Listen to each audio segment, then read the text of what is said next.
निताई गौर हरि बोल।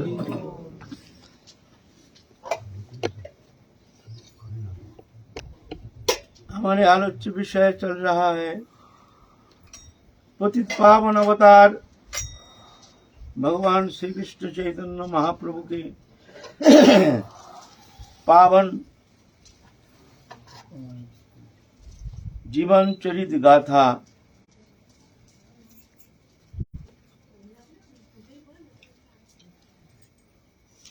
जो कि मन बुद्ध के अगम्य है।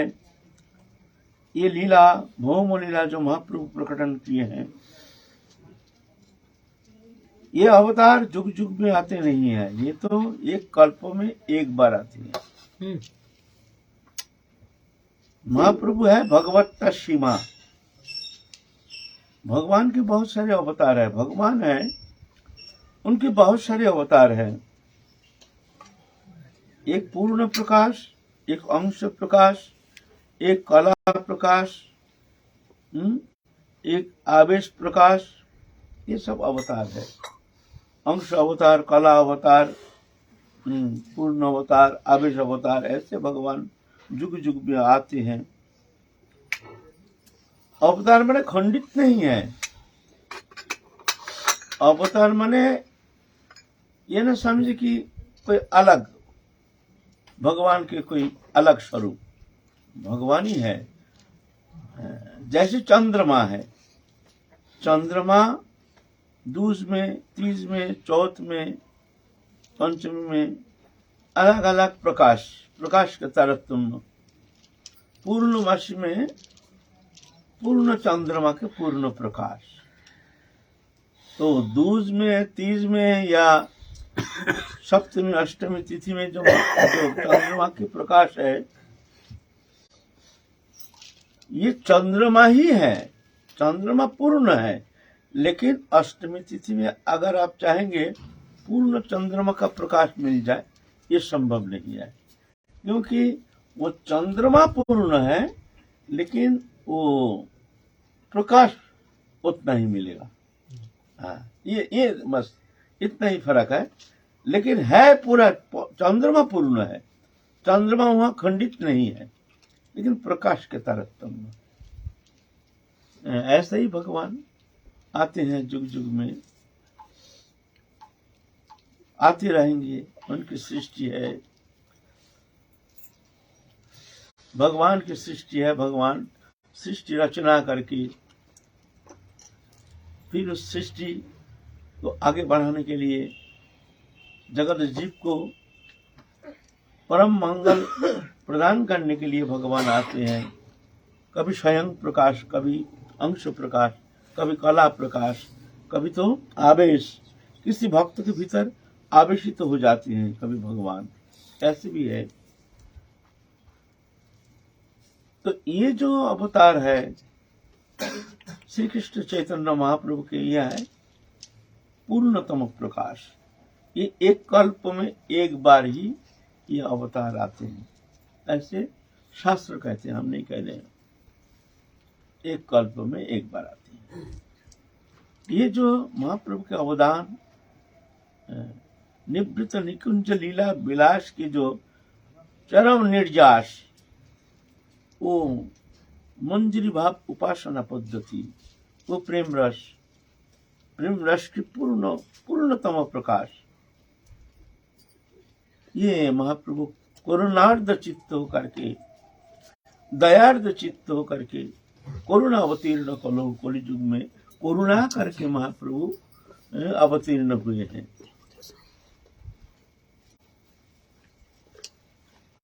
तो उनके जीवन गाथा संबंध में किंचित हम लोग दिग्दर्शन करने के लिए प्रयत्न कर रहे हैं।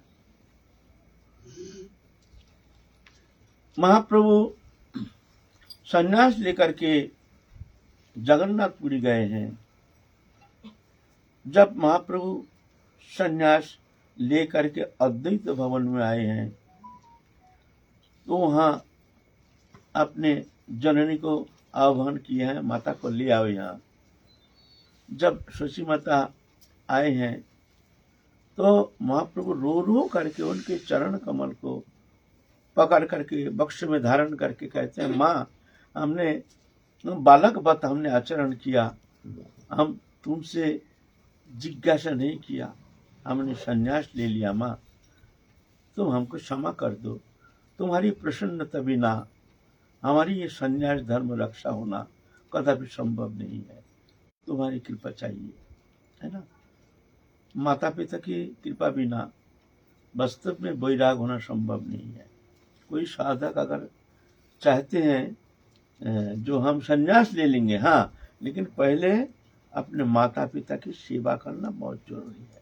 माता पिता अगर प्रसन्न होकर के आशीर्वाद कर देते हैं तो वो आशीर्वाद अमोघ होता है, और माता पिता ज्यादा दुखी हो जाते हैं, बहुत ही दुखी हो जाते हैं, तो मुश्किल है बालक के लिए फिर वो स्थिति में पहुंचना, क्योंकि उनकी हृदय की जो संताप वो जा करके वो साधक को आगे बढ़ने नहीं देता है।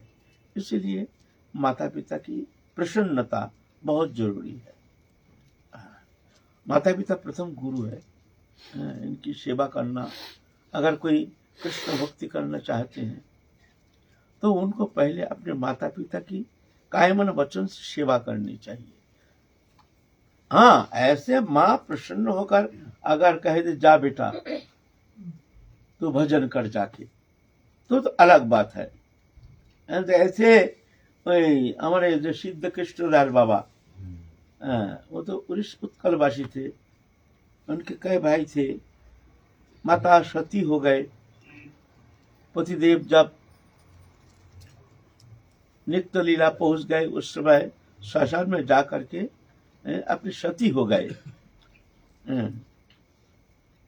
तो जब उनको दाह संस्कार किया जाएगा, पतिदेव को गोदी में लेकर के श्मशान में बैठे हैं पति के साथ सहमरण, तो अपने पुत्र को सब आशीर्वाद करके गए, तू ये विषय होकर के संसार को देखना, तू इस तरह से संसार रचना करना। और कृष्णदास को कह गए बेटा तू संसार में प्रवेश नहीं करना, तू साधु हो जाना, भगवत भजन करना, मैं आशीर्वाद करता हूँ, तेरा कल्याण हो जाएगा। वही सिद्ध कृष्णदास बाबा, हमारे गोवर्धन के सिद्ध कृष्णदास बाबा। माता पिता का आशीर्वाद अमोघ होता है ना। तो ये नहीं, अगर माता पिता वर्तमान है, हाँ, वो प्रसन्नता के साथ अगर आशीर्वाद करते, जा बेटा तेरा कल्याण हो, तू जा भजन कर, तो ठीक है। लेकिन बहुत दुखी हो गए हैं माता पिता, तो फिर आगे बढ़ना बड़ा मुश्किल है। तो महाप्रभु तो पूर्ण ब्रह्म सनातन, फिर भी एक मनुष्य चित्त लीला कर रहे हैं, जगत जीव को शिक्षा प्रदान करने के लिए, साधक को शिक्षा प्रदान करने के लिए महाप्रभु इस तरह से लीला प्रकटन कर रहे हैं। माँ के चरण कमल को अपने वक्षस्थल में धारण करके रो रो करके कहते हैं, माँ तुम हमको कृपा करो, माँ हम जो भूल किए हैं तुम हमारे भूल को क्षमा कर दो, माँ हमको जाना है, माँ हमको भजन करना है, हरि भजन करना है। ये नवरत्न एकमात्र हरि भजन के लिए भगवान ने कृपा करके ये नवरत्न प्रदान किए हैं, एकमात्र हरि भजन के लिए, और कोई कारण नहीं है। भोग करना है तो पशु जीवन में भोग अधिक है, पशु की जो इंद्रिय वृत्ति मनुष्य से बहुत गुना अधिक है। हमारे भोग के जो 5 ज्ञानेंद्रिय चक्षु कर्ण नासिका जीवा तक, इसके द्वारा हम भौतिक पदार्थों को भोग करते हैं ना। चक्षु के द्वारा दुनिया का रंग तमाशा देखते हैं, कान के द्वारा दुनिया के कथा बार्ता ये सब हासी तमाशा श्रवण करते हैं, जीवा के द्वारा दुनिया का चटपुटी चतुर्विध आहार आदि ग्रहण करते हैं, आनंद लेते हैं जीवा का। त्वक के द्वारा स्पर्श सुख आस्वादन करते हैं। एक एक इंद्रिय पशु में बहुत अधिक है। पशु अंधकार में बहुत दूर तक दिखता है, बहुत अंधकार में भी पशु कुत्ता है ना, बहुत दूर तक दिखता है। वो सुनता है, हम अपना श्रवण शक्ति हमारा है नहीं, पशु बहुत दूर तक सुनता है। देखना कुत्ता बैठा, अचानक भू भू करके भागा, उसको सुनाई दिया कहीं वहां आवाज हो रहा है। स्पर्श सुख पशु बहुत गुना अधिक अनुभव करता है। जीवा हम जो आहार करते हैं 56 भोग खा करके जो आनंद प्राप्त नहीं करते हैं, एक कुत्ता एक टुकड़ा रोटी खा करके 7 गुना आनंद प्राप्त करता है। ऐसे उसमें इंद्रिय भोग वृत्ति बहुत अधिक है, मनुष्य में इतना है नहीं। फिर पशु भोग वृत्ति में उसका कोई बाधा है नहीं। मनुष्य जीवन में बहुत प्रतिबंध है, बहुत प्रतिबंध है। तो इसलिए अगर इंद्रिय भोगी मानव जीवन का उद्देश्य है तो भगवान से प्रार्थना करना चाहिए, प्रभु हमको भोग करना है तो मरने के बाद हमको पशु जीवन देना, ये प्रार्थना करना। मानव जीवन तो सिर्फ हरिभजन के लिए।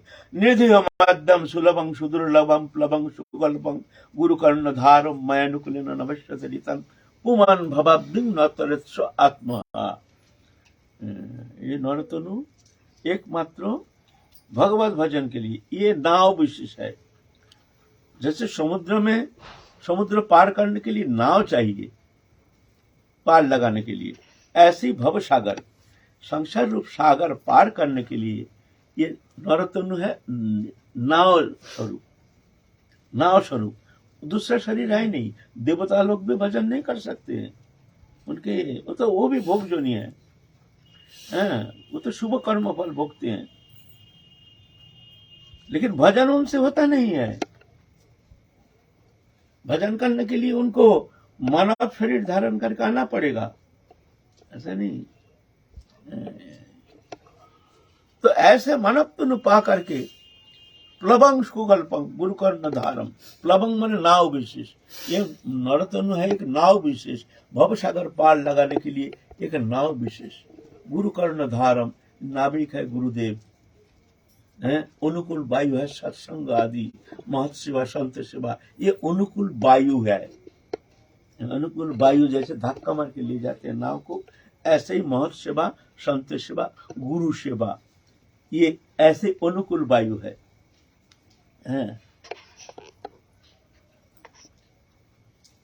महत सेवायं दारमाहुर विमुक्ते स्तमदारो जसित संगी संगम। महत पुरुष की सेवा मुक्ति का द्वार कहते हैं। तो महत सेवा गुरु सेवा ये सब मुक्ति का द्वार है, ये अनुकूल वायु है। ऐसे मानव तनु पा करके जो भव सागर पार करने के लिए प्रयत्न नहीं करता है, स आत्महा, श्रीमद् भागवत महापुराण कह रहे, हम नहीं कह रहे, बोलते हैं वो आत्महत्याकारी। इतना सुंदर तनु पा करके भी वो आत्महत्याकारी है, एकमात्र हरिभजन के लिए। बहुत तो कहते हैं हमारे प्रति कृपा नहीं है, हम दुखी हैं, ऐसे हैं तैसे हैं, भगवान प्रभु की कोई कृपा हमारे ऊपर है नहीं, हम चारों ओर से दुखी हैं, सिर्फ दुखी हैं। भगवान ने दुख सृष्टि नहीं किया है, तुमने दुख को स्वीकार कर लिया, उसको सत्य मान करके, मिथ्या वस्तु को सत्य मान करके, माइक पदार्थ जो मायामय है, दृश्यमान जागतिक पदार्थ जो मायामय है, उसको तुमने सत्य मान करके वो भोग्य पदार्थ के प्रति आसक्त होकर के तुम भाग रहे हो उधार, तो वहां शांति कहाँ हो, तो दुख मिलेगा ही। और कहे तो प्रभु दुखी होकर फिर कहे तो प्रभु ने हमको दुखी करके रखा है। प्रभु की सबसे बड़ी कृपा है तुमको मानव तनु दिया है। ये सबसे बड़ी 84 लाख जोनी भ्रमण करते करते ये मानव तनु मिलना उतना सहज नहीं है। सुदुर्लभम प्लवंग सुकल्पं, सुदुर्लभम, दुर्लभ और दुर्लभ का भी विशेषण, विशेषण का विशेषण, सुदुर्लभ माने अत्यंत दुर्लभ, मानव तनु मिलता नहीं है। और मानव तनु बिना ही भजन होगा नहीं। भजन करने के लिए मानव तनु चाहिए, और मानव तनु होने से ही होगा नहीं। भगवत भजन करने का तो मनोवृत्ति होनी चाहिए, घर में ऐसे परिवेश होनी चाहिए। शिक्षा जहां हम शिक्षा ग्रहण करते हैं वहां भी हरिभजन के लिए कुछ प्रेरणा होनी चाहिए, शिक्षा प्राप्त होनी चाहिए, फिर ऐसे संग प्राप्त होना चाहिए, फिर सदगुरु पदाश्रय, वो भी बड़ी भाग। ऐसे थोड़ी मिलता है सदगुरु पदाश्रय। तो सब मिल गया,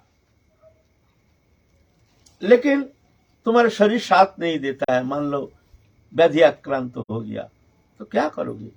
बहुत सारे प्रश्न चिन्ह लग जाता है। मानव तो होने से ही भजन होता नहीं, पहले तो स्प्रिया होनी चाहिए। स्प्रिया कहाँ?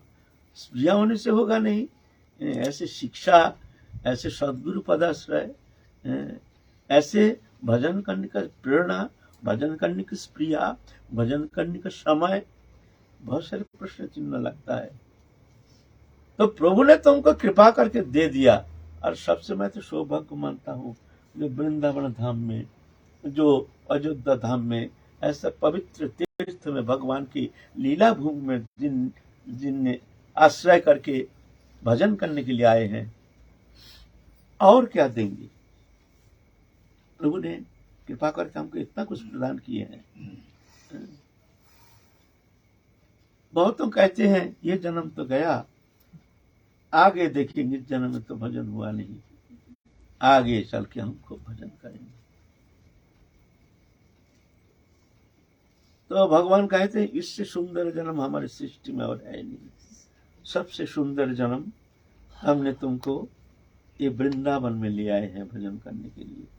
खाने का चिंता नहीं, पहनने का चिंता नहीं, सर्व प्रकार अनुकूल अवस्था तुम्हारे लिए हमने प्रदान किए हैं। अब भजन नहीं होता है, फिर भी तुम कहते हो ये जन्म तो गया, आगे देखेंगे। आगे क्या देखोगे? हैं? हैं? ये प्रभु के बहुत कृपा, ये जान लो। ऐसा मत कहो प्रभु की कृपा नहीं है हमारे ऊपर, खूब कृपा है, उसको काम में लगाओ, है ना। मनुष्य तो प्राप्त करना ही सबसे बड़ी कृपा, लेकिन हम इसका दुरुपयोग कर रहे हैं। बहुत तो कहते हैं भजन होता नहीं है, बाबा संसारी जीव संसार में है, मायाबद्ध जीव है, क्या करें बाबा, स्त्री पुत्र परिवार लेकर के। जानते हैं भजन करना जरूरी है, लेकिन कहाँ हो नहीं पाता, समय नहीं मिलता। अरे समय मिलेगा कहाँ से? तुम उसमें आनंद ले रहे हो, संसार में ही तुम रस ले रहे हो, आनंद ले रहे हो, उसमें ही मत्त हो, उसमें ही तुम मुग्ध हो। और इधर कहते हो समय नहीं मिलता। समय कहाँ से मिलेगा? इधर लगाओ चाहे उधर लगाओ, योग में लगाओ या भोग में लगाओ। भोग में लगाओगे संसार जाओगे, योग में लगाओगे तो भगवत चरण प्राप्त करोगे। अब कहाँ लगाओगे तुम्हारा मामला, तुम चिंता करो इसको, इस समय को तुम कहाँ लगाओगे? यही इंद्रिय हमारे, यही 10 इंद्रिय, पांच ज्ञानेन्द्रिय, चक्षु कर्ण नासिका जीवा तक, पांच कर्मेंद्रिय, हस्त पद वाक् पायु उपस्थ, यही इंद्रिय, ये भोग में जाता है, संसार जाता है, योग में जाता है, संसार से मुक्त होकर भगवत चरण प्राप्त करने में समर्थ होता है। इसका प्रयोग कहाँ प्रयोग करोगे अब तुम जानो। और कहते हो प्रभु की कृपा हम पर है नहीं, तुम आनंद ले रहे हो, और कहते हो प्रभु की कृपा हम पर है नहीं, है ना। कोई कहते हैं बाबा माला करेंगे, माला करने का समय नहीं, क्या करें, सारा दिन इतना व्यस्तता, माला करने का समय नहीं। 2 माला करते हैं बाबा, कोई कहते हैं तो 5 माला हो जाता है। किसी को माला करने का समय नहीं और किसी का माला छोड़ने का समय नहीं। माफ कीजिए, अभी हमारा भजन का समय है, हमारा माला छोड़ने का समय नहीं है, अभी हम भजन कर रहे हैं। क्यों? तुम्हारा प्रयोजन बोध, हमको जाना है, उसको माला छोड़ने का समय नहीं, उनका माला लेने का समय नहीं। वही समय 24 घंटा तुम कहाँ लगाओगे तुम जानो। भगवान को दोष लगा रहे हो, भगवान को मूर्ख बना रहे हो,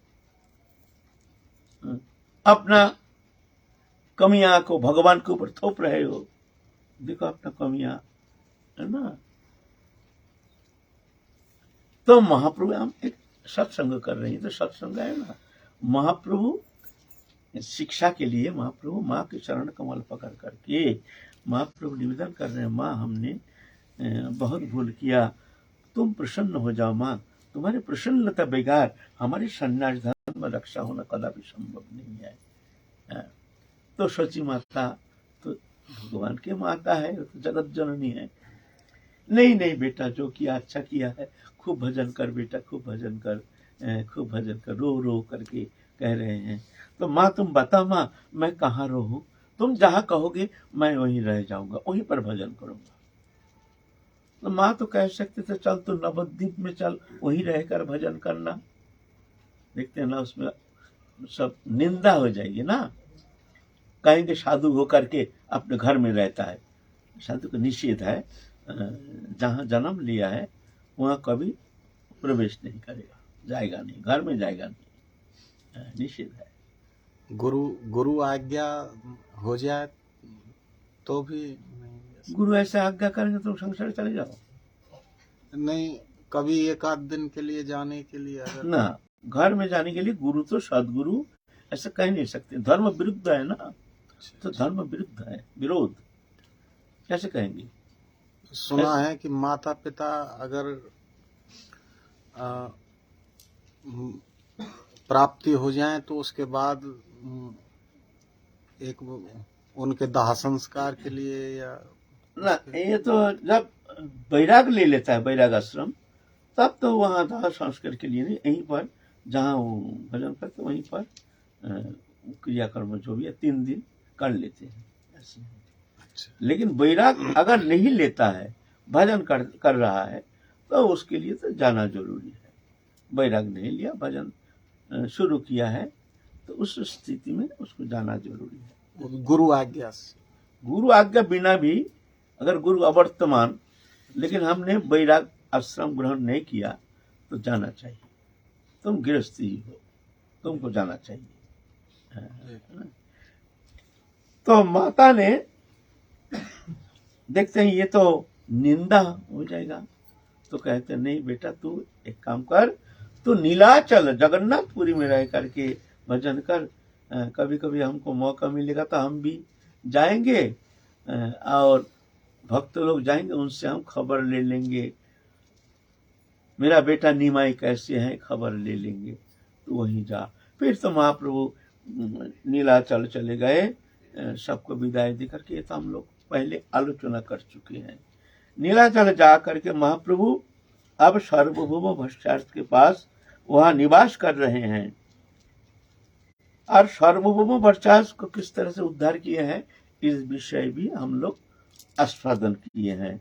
सार्वभौम भट्टाचार्य तत्कालीन भारतवर्ष में सबसे बड़ा पंडित थे, तो उनको महाप्रभु अपने सर्वभुज दर्शन कराए, सच्चिदानंद भगवान की सर्वभुज मूर्ति, जो विग्रह अभी भी जगन्नाथ मंदिर में पूजित होते हैं। फिर तब से सार्वभौम भट्टाचार्य महाप्रभु के एकांत भक्त हो गए हैं।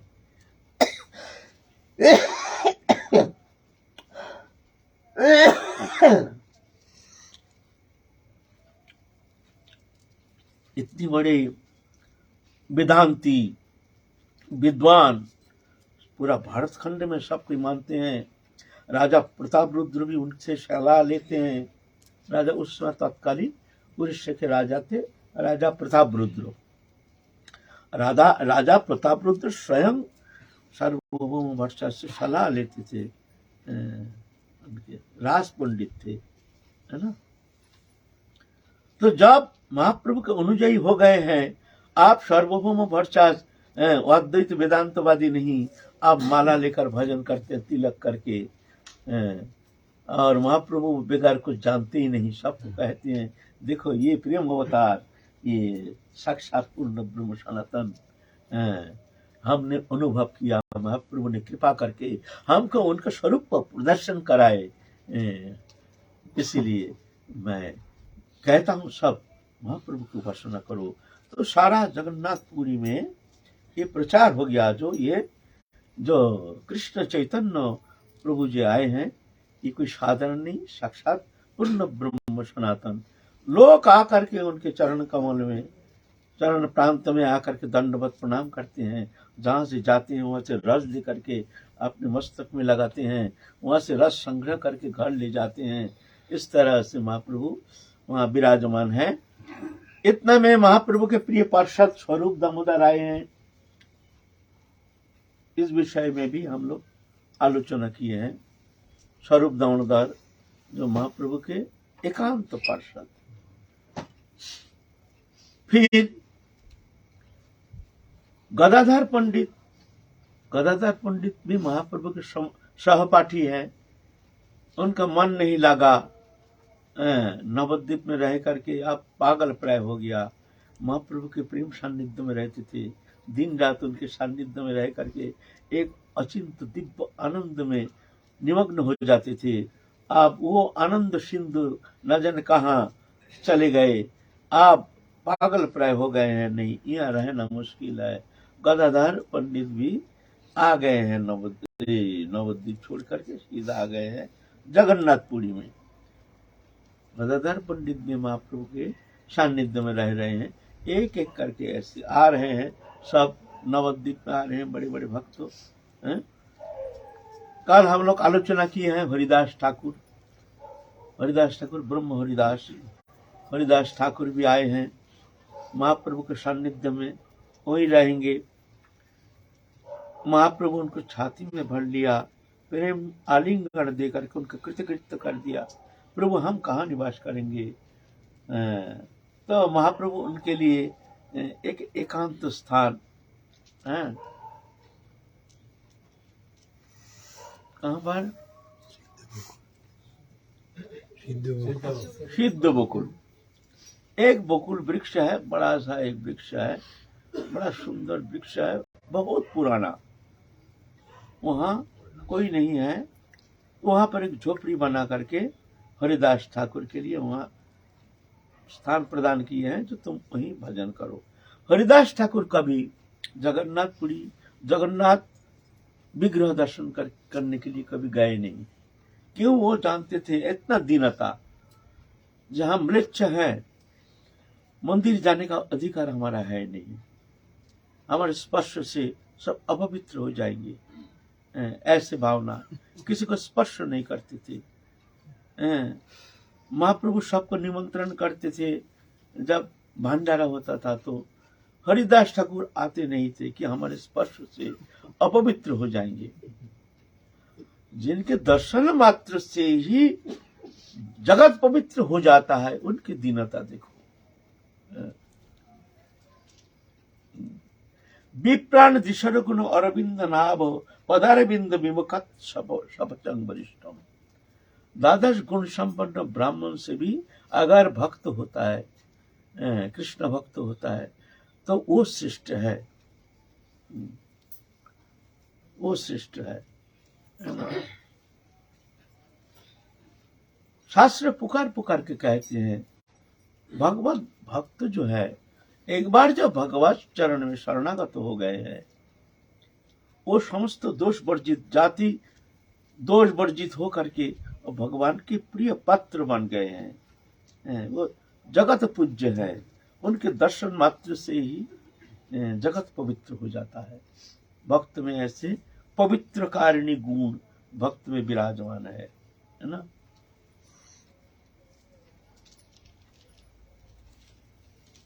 एक तो श्लोक है ना, सपचंग वृक्षम तस्मै दियं तद्ग्राह्यं नाम प्रिय चतुर्वेदी। शास्त्र कहते हैं नाम प्रिय चतुर्वेदी मद्भक्त सपच प्रिय तस्मै दियं तद्ग्राह्यं सच पूज्य जताज्यं। शास्त्र कहते हैं, हम नहीं कह रहे हैं। ये जातिवाद हमारे धर्म में है ही नहीं। जातिवाद एक प्रदूषण है। मनुष्य में जो जातिवाद फैलाना, बोले तो हम जातिवाद हिंदू धर्म में देखते हैं, बोले ना ये लोग का करतूत है अपना वोट बैंक बनाने के लिए। जातिवाद माने क्या है? क्लासिफिकेशन। जैसे भगवान गीता में कहें चतुर्वर्ण सृष्टि गुण कर्म विभाग। 4 वर्ण हमने सृष्टि किया है गुण एवं कर्म के विभाग अनुसार। जिसके अंदर जो गुण देखने में आता है उसको वही वर्ण रूप में तुम निर्देश करना।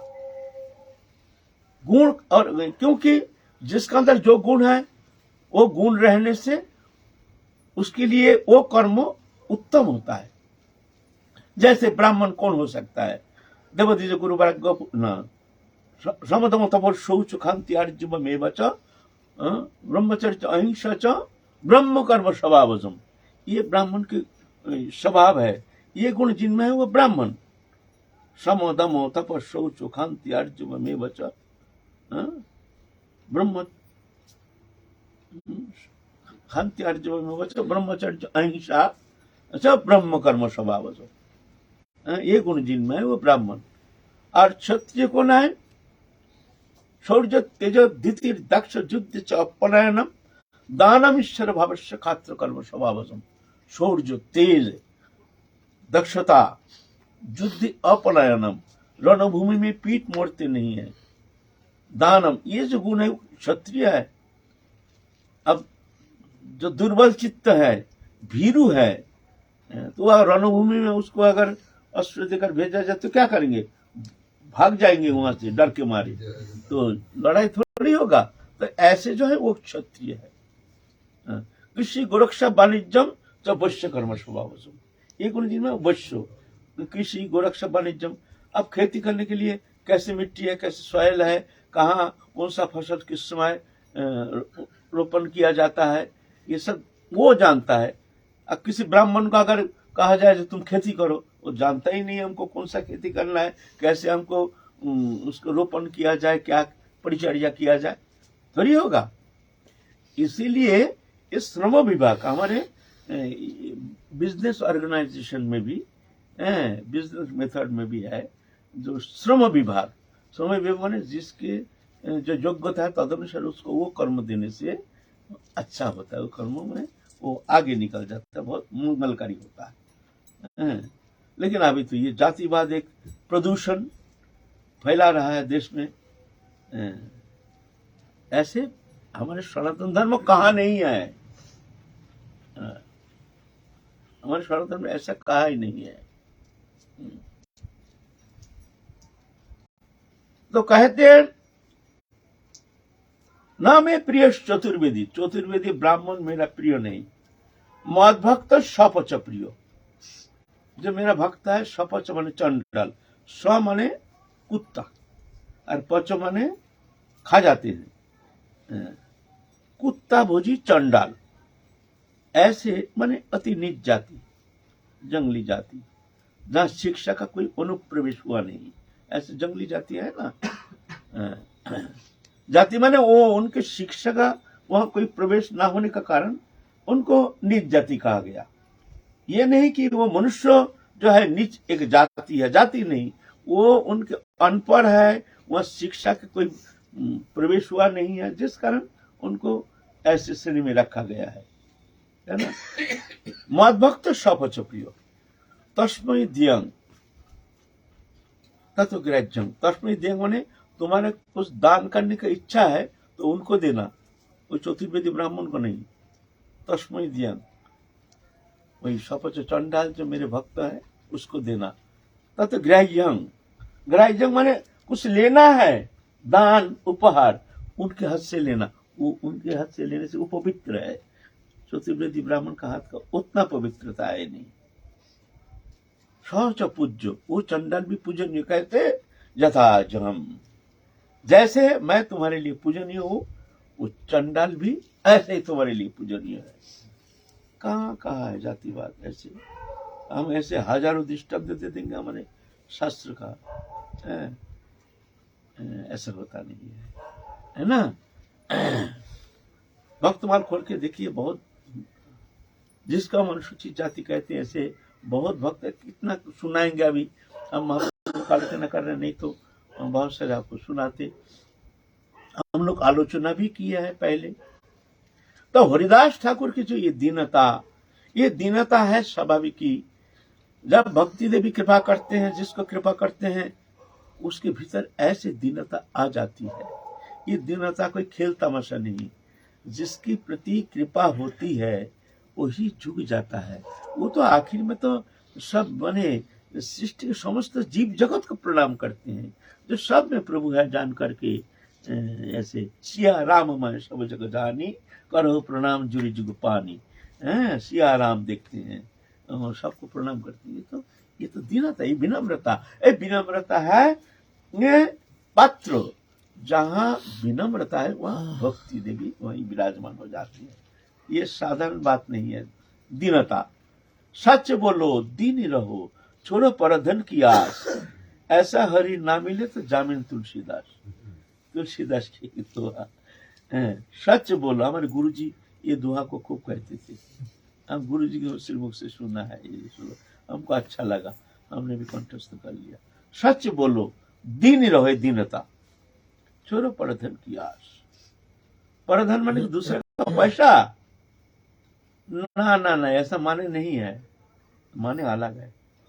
परधन माने जो वस्तु हमारा नहीं है वो पर वस्तु है परधन। दृश्य माने जागतिक कोई भी वस्तु ये हमारा नहीं है, ये माइक वस्तु है, ये सब परधन। स्त्री पुत्र कुटुंब परिवार ये सब परधन। मकान दुकान विषय वैभव ये परधन। ये शरीर ये भी परधन।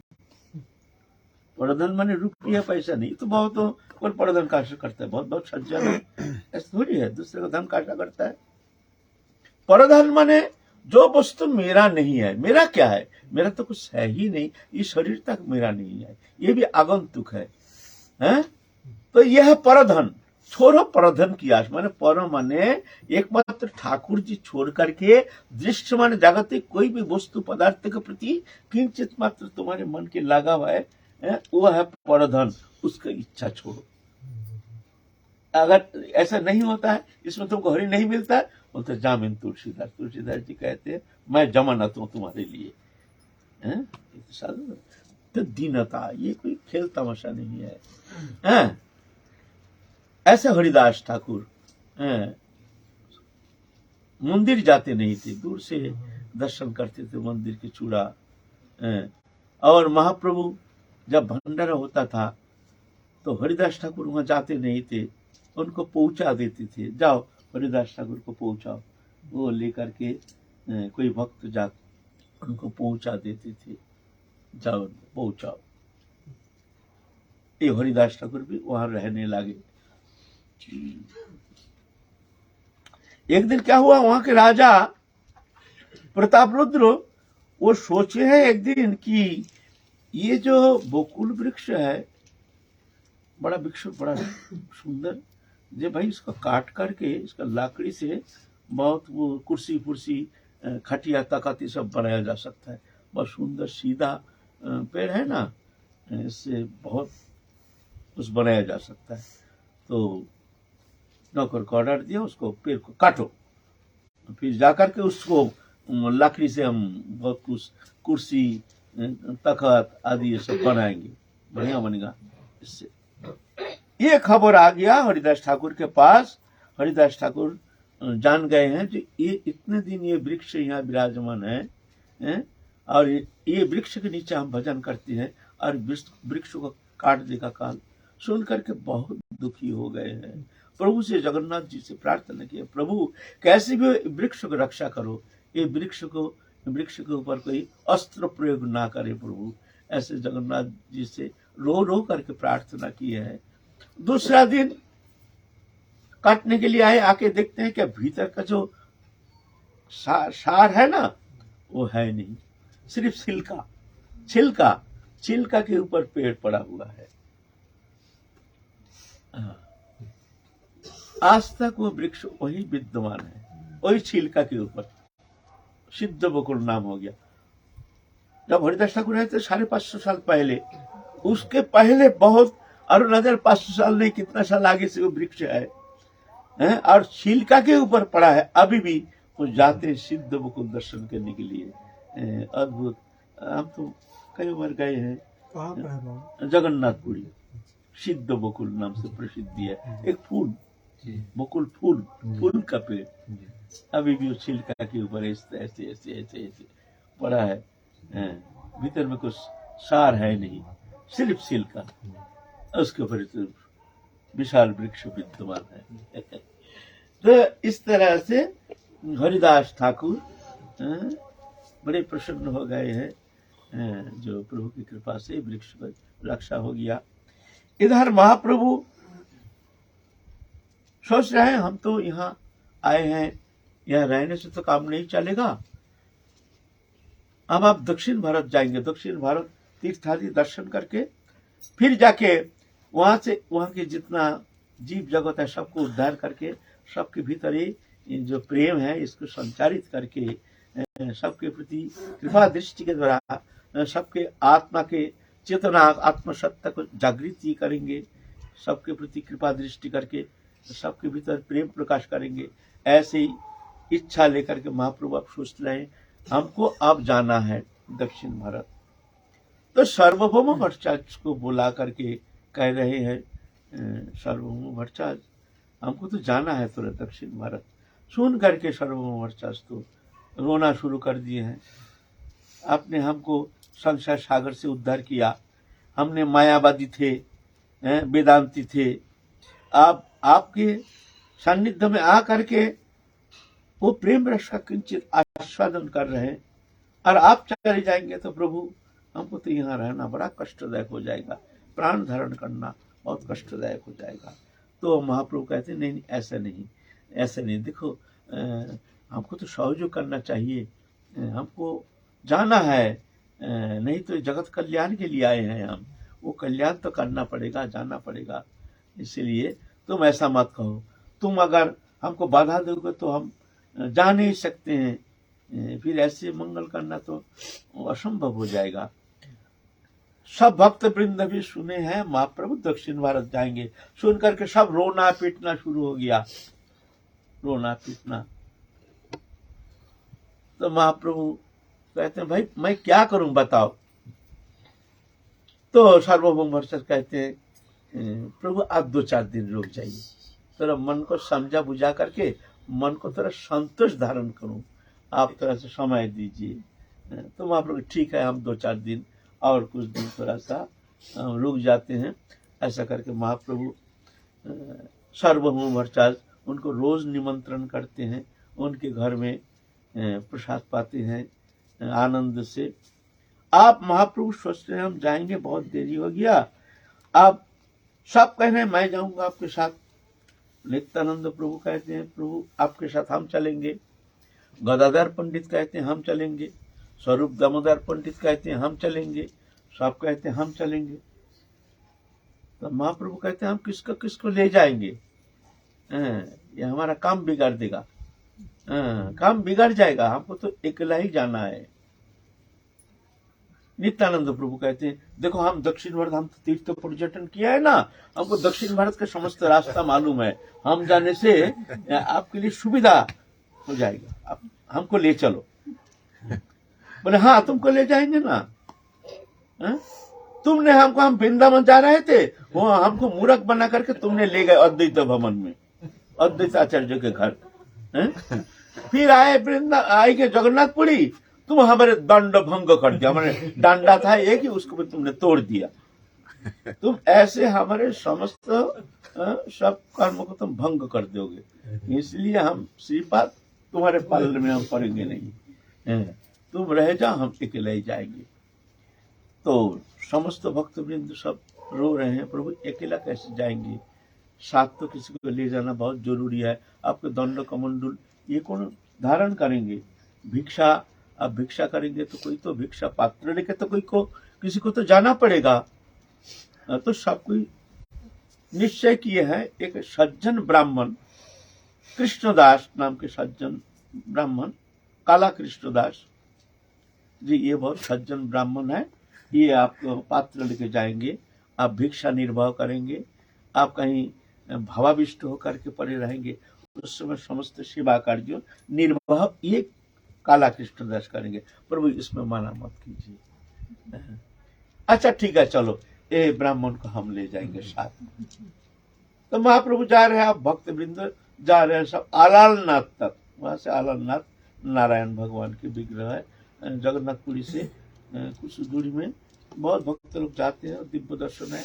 वो महाप्रभु वहाँ एक पत्थर के ऊपर साष्टांग दंडवत किया है, वहाँ महाप्रभु के शरीर के अंग के समस्त चिन्ह उस पत्थर के ऊपर पिघल गए, वो पत्थर प्रेम में, वो पत्थर अभी भी वहाँ विद्यमान है।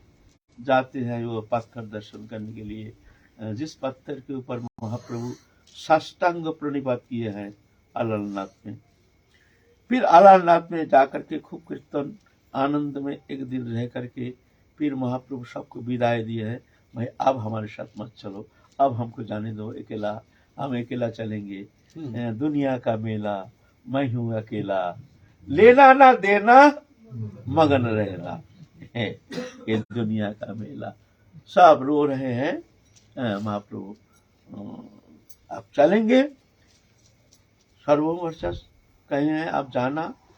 वहाँ विद्यानगर में गोदावरी नदी के किनारे में एक दिव्य स्थान है, वहाँ राय रामानंद नामक एक परम भक्त है। हम तो पहचानते नहीं थे पहले, ज्ञान मार्गी होने का कारण भक्त का पहचान हमारे पास था नहीं, हम पहचान नहीं पाए जो ऐसे एक दिव्य महापुरुष, एक दिव्य प्रेमी मूर्ति वहाँ विराजमान है।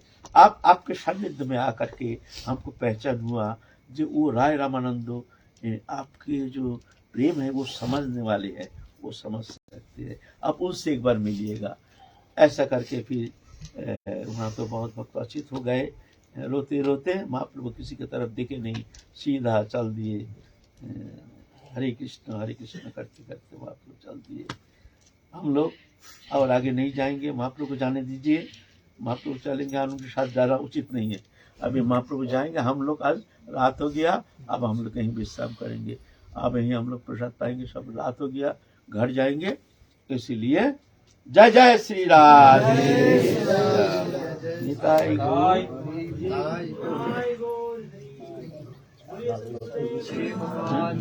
जय महाराज जी, अगर माता पिता घर में वो अगर बहिर्मुख है या भक्ति के बारे में कुछ जानते नहीं, वो लोग आसक्ति के कारण बोले भजन मत कर, हमारे पास रह के सेवा ही कर, भजन करने की क्या जरूरत है, और कहीं जाने की क्या जरूरत, हमारा सेवा कर।